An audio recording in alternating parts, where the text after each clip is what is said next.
So my most viewed video on this channel, with a whopping 2.5 million views as of this second, is the 10 best Nintendo Switch games worth playing. If you thought I wasn't gonna do another one of those videos, you're insane. But honestly, I really love free games. I'm now realizing how dumb it is to say that out loud, because who doesn't love free games? I've made 2 of those videos now, so 20 free games on Switch, and believe it or not, after looking into the eShop the last few days, I found another 10. So 30 free games on Switch worth playing. You can buy a Switch and play at least 30 games that are good without having to pay a penny. That's not a bad deal. Alright, so you're probably very excited to find out what 10 games you're gonna be downloading today without having to pull your wallet out. So let me shut up. I'm just gonna say real quick, I don't want to go down to that comment section and see all the comments being like, oh, you forgot Warframe. Oh, you forgot Fortnite. I've already talked about those in the other 2 videos, as well as 18 other games. Believe me, after this video today, I've talked about every free game on Switch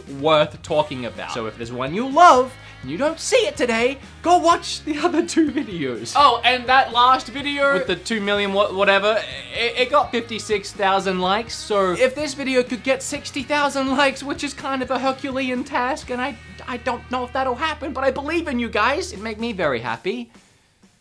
It'd make me very happy. It made me very okay, let's just start. We're outside. I haven't seen this since February. Yeah, I get it. You watch all of my videos, but the one thing you never get to see? My feet. Stylish, huh? I swear it wasn't windy at all until I started recording. Also, they're comfortable, lightweight, breathable, stretchy, and they're even waterproof. I actually haven't.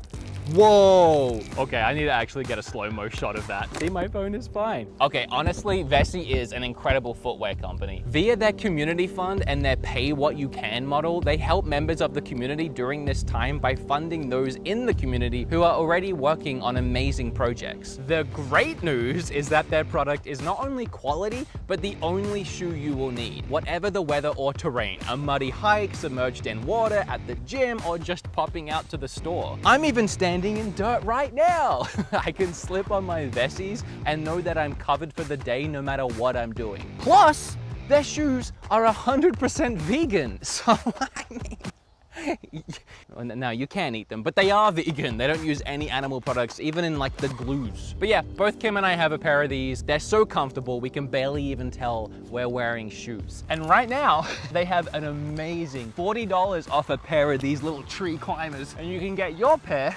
I'm out of breath from running, at vessifootwear.com/beat-em-ups.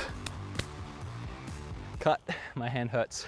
Cut. Ninjala! Hey, that was pretty good. Ninjala is pretty fun, I think. It has heavy Splatoon vibes. If Splatoon was free to play and it had a battle pass, loot crates and other microtransactions, but I'm not complaining. None of that is intrusive on the Ninjala experience, and I just think we're at the point where all of that stuff is the norm and we're just used to it, especially in these free-to-play games. The gameplay is fast-paced and furious, and also completely confusing. I've never played a game for this long and felt so good at it, like I win almost every time. And yet, I have no idea what I'm doing. In battles, I just button mash anything that comes up on the screen, and I hope for the best. And it seems to work most of the time. It's all about getting points from eliminations or these point balloons, and honestly, I find that other players are too focused on killing each other, so I run around cleaning up all the point balloons for an easy victory. My biggest complaint is that the game gets stale very quickly. It only has one map and one style of playing, not much strategy or variation, so every game feels almost identical. Even when I try and mix it up with different weapons, it all kind of amounts to feeling the same. So even different levels would really help shake this game up. It's been out a while, we could use one more. Other than that, really fun free game. I'm not sure when Fantasy Strike punched its way onto the eShop for free, but honestly, I kind of really like this fighter. Visually, it looks pretty nice, and it controls really smooth. It has 12 unique characters, from a magic paintbrush lady to a freaking panda bear. All of it's free. All the characters are free, and I mean free. Not you start with 2 or 3 and have to pay for more. No, they're all free. This game is It's all free. There's no catch. I'm still waiting for the catch. An interesting concept in this fighter is that the grapple can be countered by just not pressing anything. I mean it. Let go of the controller if someone tries to grapple you and you'll do this like big ultimate devastating counter move. I kind of like it. It really helps limit how much opponents try and spam the grapple move, as if you time it wrong, it can really backfire. If I had paid for this game, I may have complained about how it doesn't really bring much new to the genre, but considering it's free, I really don't have a single bad thing to say about it. Other than the fact that A is Y and B is X for some reason. That made the tutorial confusing. This is a solid, fun fighter I could boot up and play anytime. The main guy isn't Zelda? Then who's Zelda? Okay, you want to continue talking about free games I had no idea were on Switch, no idea when they got there? Turns out they're really actually pretty fun, even though they look like they shouldn't be. This one's called Island Saver, and it surprised the heck out of me. I can't recommend this one enough for any parents out there. Download this game for free and let your kids just run wild. Trust me, you'll see what I mean in a moment. To start, it's legitimately surprisingly fun. You run rampant around an island with a blaster that can suck in trash, water, coins, and more. You use it to clean up the pollution around the island, and as you do, it brings the world back to life, both with flora and fauna. Creatures called bankimals will spawn as you clean up the environment. When you find them, they'll be drained of all color, but then as you restore the island and feed them, they'll grow fat with coins. Like, you know, one of them old piggy banks you'd smash open and get all your pennies out of, except you don't harm them, you just get the coins out, restore color to them, and then you have these cute little freaking creatures running around. You can even add them into your Pokédex style index, which has a nice collect them all addictiveness about it. It became pretty clear to me as I was playing that the game was all about teaching young minds the ins and outs of environmental care, the fundamentals of saving up money and having a working bank account, even down to using your own PIN number at the ATMs. And don't steal my PIN number now that you know mine. I only have like 20 coins left, please don't take them. Even down to the concept of paying taxes. Every 10 coins you collect, a tax robot will appear and take one away. That's a tad too realistic, if you ask me, but it's done in a very cute way. What I love is that the game does a fantastic job at being educational, but in a very fun way. It doesn't cram any of these concepts down your throat. Rather, those concepts actually add to the experience, and at the core of all of it, it's just a cute little game about saving animals. And look at these red pandas, they're so cute! Red panda is legitimately my favorite animal, I'm not kidding. Whenever I go to a zoo and I discover they have red pandas, spend like an hour trying to find them in the trees, they hide up there, you never see them. If you haven't seen a red panda, you think that's cute in the game, Google red panda right now, pause the video and come back. See? How cute! Filming at 2 a.m. doesn't matter if I film middle of the day, 2 a.m. Texas, it's but hot, like 100 degrees outside in the middle of the night. How does that make sense? How do you people live here? I don't get it, I don't get you people. And I'm from Australia. Rogue Company. Y'all may know I recently made a video playing Rogue Company with a bunch of my friends. And we had a really great time. And while that video was sponsored, I'm saying that right now, non-sponsored. I legitimately really love this game. So rather than just playing it in a video, I wanted to also do an actual solid review. Hey buddy, you wanna come here? Aw, but you miss me. Hi Rez. Okay, he runs away immediately when I do that. There he goes, he doesn't like it. Hi-Rez, the publisher of this title, has already done a load of amazing work on the Switch, bringing games like Paladins, Realm Royale, and Smite to the platform. They just have this console figured out. All their games play smooth and are visually impressive. Rogue Company, at a clean, crisp 60 FPS, is no different. It's a 4v4 third-person shooter that plays like a mix between Counter-Strike and games kind of sorta like Overwatch. It currently has 12 characters, with more to come, each with their own passive and active abilities. For example, Lance's passive has her auto reload when she dodge rolls, which is crazy OP in my opinion, and her active gives her a huge speed boost. You have healers, defenders, attackers, and more to mix up your offensive or defensive strats. There are 2 game modes currently, Demolition, which is my favorite game mode. Each round you have 1 life, and it's your task to wipe out the other team or set or defuse the bomb. I don't know why I did that. These matches get super intense and have a load of strategy behind them. Or you can just play Strikeout, which is a team lives mode, and wail away with guns and abilities. In between rounds, you use the cash you earn to level up your loadout, and it's just so smooth and fun to play. I sank a ton of hours into this one already, and knowing me and my addictive personality, I'm sure there'll be a lot more hours to come. Hello? Hey buddy, how you going? Good, how are you? I'm good. So I'm filming a video, and sometimes like in between the games I review, I like to have these little skits, but I can't think of anything funny to say or do, so can you please say something funny? Yeah, what's funny is you filming a video at 3:22 in the morning, you whack job. That'll do, thank you! Goodbye. Bye. Pokemon Cafe Mix, sorry, is an undeniably adorable game. It's cuteness overload, and while playing it, I can't help but smile as I think back to my time at the actual Pokemon Cafe this game is based on. Yes, if you didn't know, the actual Pokemon Cafe in Japan has Pokemon-themed food created by Chef Pikachu. And when I was there, I got to meet him, and I even shook his hand, so sucks to be you. But the Pokemon Cafe game it's okay. It's very Candy Crush inspired, but due to the fact that you can push, slide, and move all the Pokemon faces around the screen makes the early levels super easy. That said, as you progress past levels like 60, 70, yeah, it becomes stupidly hard. Added with the games like this free-to-play nature of only having so many lives before you either have to pay for more or wait real-life hours before you can play again, those later levels can become way more frustrating than any sense of fun. But overall, this one is pretty light on its paywall restrictions, with the casual player probably never really even running into any issues at all. I'd say the game is better suited to a younger crowd, as I didn't find it super engaging, but hey, it's certainly cute. And you can still collect Pokemon, and they wear little chef outfits, and they have like different abilities, and they're so cute. I'm losing so many macho points today. First red pandas, now the cute Pokemon. Let's move on to something less cute and more aggressive and hardcore. Elder Scrolls Blades. With a fantastic port like Skyrim on the Switch, why would anyone want to play a watered down mobile version of the game?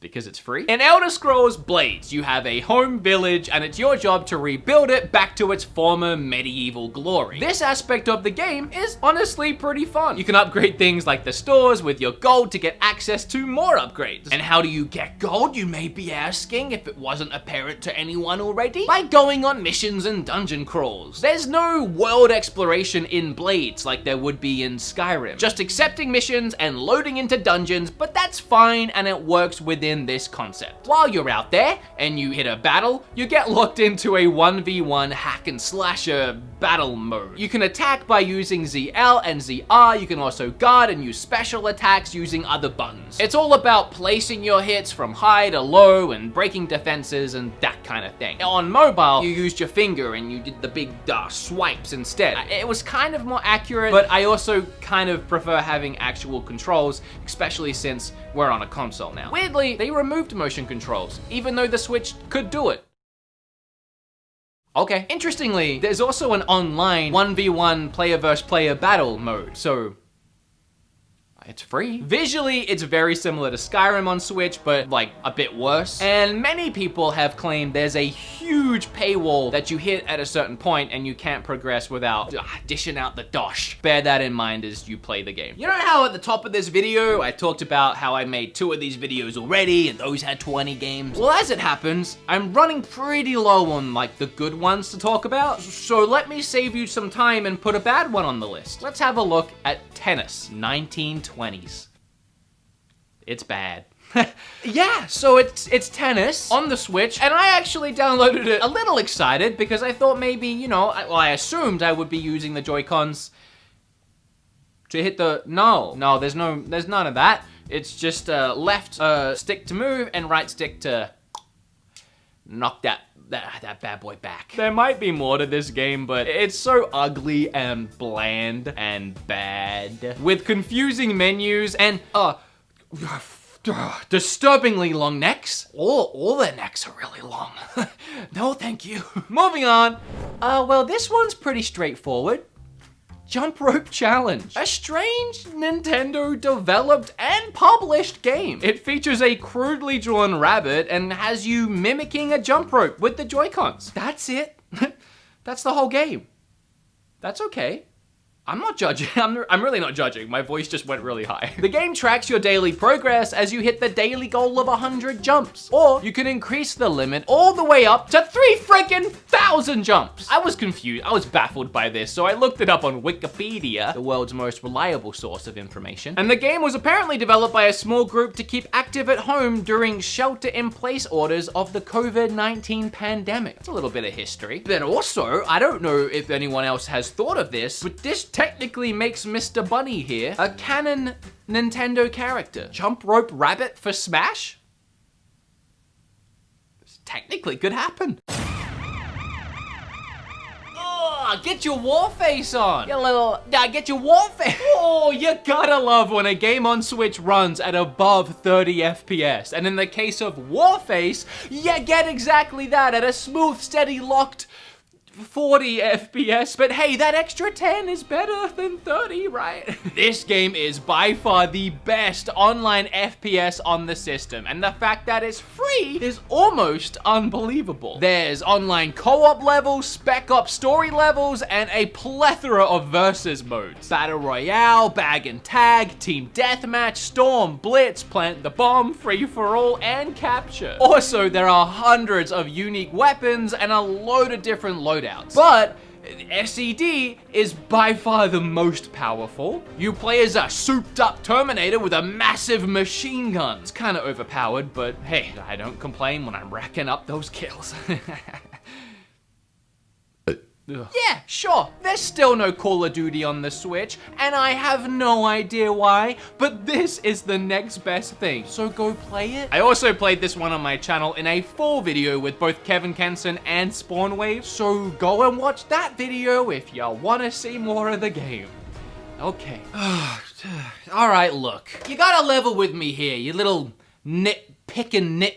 You gotta let me have this next one, okay? There is only 52 items listed under free games on the eShop. That leaves like 12 we haven't talked about, and that includes like the Nintendo Online service and some just games that they're bad. Even for free, they're bad. So I've talked about all of the games worth mentioning, believe me, which left me when I was writing this video at 9 games. And I couldn't have the title 9 free. No, that messed up my OC. I need 10. It's a nice round number. So, Wolfenstein Youngblood Trial Edition is technically completely free.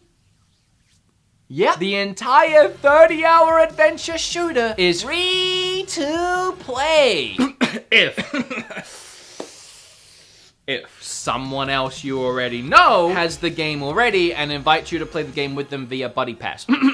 So yeah, you know, you don't need to buy the game to play it, you just need to have a friend who already has the game. It's also listed under the free-to-play section, so assuming you'll let me have this one, Youngblood is a spin-off game to the recent Wolfenstein sequel. And while it can be some fun to play in co-op, I actually don't like this game very much, and I finished it. So don't get me wrong, all the fun gameplay the series has become known for is here, and in many ways improved. But there is little to no story, world building, or direction in this spin-off title. You get a little itsy-bitsy cutscene at the start, then it's 25 to 30 hours of linear backtracking through levels and blowing up bad guys until the end of the game where you hit one more itsy-bitsy cutscene and then credits. It's not bad, it's just a game. It's just another game. It's not one you have to play, it's there. And actually, bringing a buddy along via the free pass is the only way I really recommend playing this. I could not imagine struggling through this mess on my own. That said, we covered so many great free games today, but I wanna know which was your favorite, or if you have a favorite free game that wasn't on this list, feel free to leave it down below. I really do like making these videos because it's fun and highlighting these free-to-play games, and then now you guys can spend the rest of the day probably playing a game for free you'd never heard of before because of my video. That's fine. I like that. I like the idea of that, and I hope you guys like these videos as well. Again, please like the video if you did enjoy it. If it helped you out, subscribe if you want more of these videos. Remember to check out today's sponsor as well. The links for that will be down below. And now with all this filming video crap out of the way, I can go play some more jump rope challenge. Okay, bye. What a lame way to end the video. Bye.